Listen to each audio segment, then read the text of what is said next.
आत्म प्रशंसा शास्त्र में निषिद्ध बताई। अब प्रसंग अलग जगह का है, लेकिन हम संकेत में कह रहे हैं। अर्जुन ने महाभारत में तलवार खींच ली युधिष्ठिर का वध करने के लिए। तलवार निकाली म्यान से, सिर काट देंगे युधिष्ठिर का। क्योंकि जो मुझसे कहेगा कि तुम्हारे बल को धिक्कार है, तुम नपुंसक हो, तुम्हारे गांडीव को धिक्कार है, फेंक दो इस गांडीव को, दे दो किसी को, मैं प्रतिज्ञा करता हूं उसका वध कर दूंगा। जब कर्ण ने अपने बाणों से घायल किया है युधिष्ठिर को और स्यमंतकों से युद्ध में लग गए हैं अर्जुन, और अपने भाई को बहुत घायल देखकर शिविर में समाचार ले, उस समय की बात है ये, अब महाभारत में देख लेना। जैसे ही अर्जुन ने म्यान से तलवार खींची, भगवान ने हाथ पकड़ लिया। क्या कर रहे हो भले आदमी, ये गीता सुनाई गई तुमको इसीलिए बड़े भाई के ऊपर हथियार। अर्जुन ने सारी बात कही, प्रभु मेरी प्रतिज्ञा है, इन्होंने मेरे बल को धिक्कार किया, मुझे नपुंसक कहा, अब मार, इसलिए मैं छोड़ नहीं सकता। भगवान ने कहा, भले आदमी इस पाप से बचो, सब खेल बिगड़ जाएगा।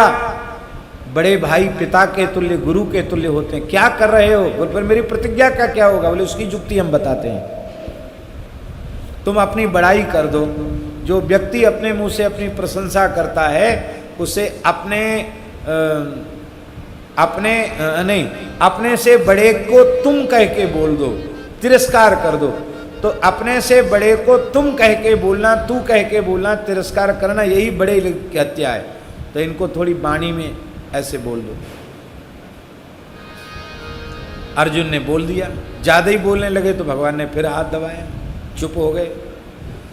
समझ गए युधिष्ठिर, इसने तो मेरी हत्या ही कर दी, इतना मेरा अपमान किया। अर्जुन बोले, युधिष्ठिर बोले कि अब तो भीमसेन को राजा बना दो, मैं जंगल में जा रहा हूँ, संन्यास ले रहा हूँ, सारी विपत्ति का मूल तो मैं ही हूँ। भगवान ने चरण पकड़े, बोले कहीं मत जाओ, विराजो महाराज। अर्जुन ने फिर म्यान से तलवार निकाल ली। अब बोले, अब क्या, क्यों निकाली तलवार? बोले, हमने दूसरी प्रतिज्ञा की थी कि जब मेरे द्वारा अपने से बड़े किसी पूज्य का तिरस्कार हो जाएगा तो मैं जीवित नहीं रहूंगा, अपना मस्तक काट डालूंगा। भगवान बोले, भले आदमी पहले ये तो बताओ कितनी प्रतिज्ञा कर रखी है तुमने? नई नई प्रतिज्ञा निकल आती है, इसका भी समाधान मेरे पास है। तुम आत्म प्रशंसा करो, यही आत्मवध है, आत्महत्या है। अर्जुन ने अपनी आत्म प्रशंसा भी की। ये मर्यादा है शास्त्र की। आप बहुत अच्छे विद्वान हैं, पंडित हैं, सुंदर हैं, रूपवान हैं, लेकिन ये चर्चा कोई दूसरा करे ये अच्छा है। हम स्वयं चर्चा करें कि हम अमुक हैं, हम तमुक हैं, तो शोभा नहीं देगा।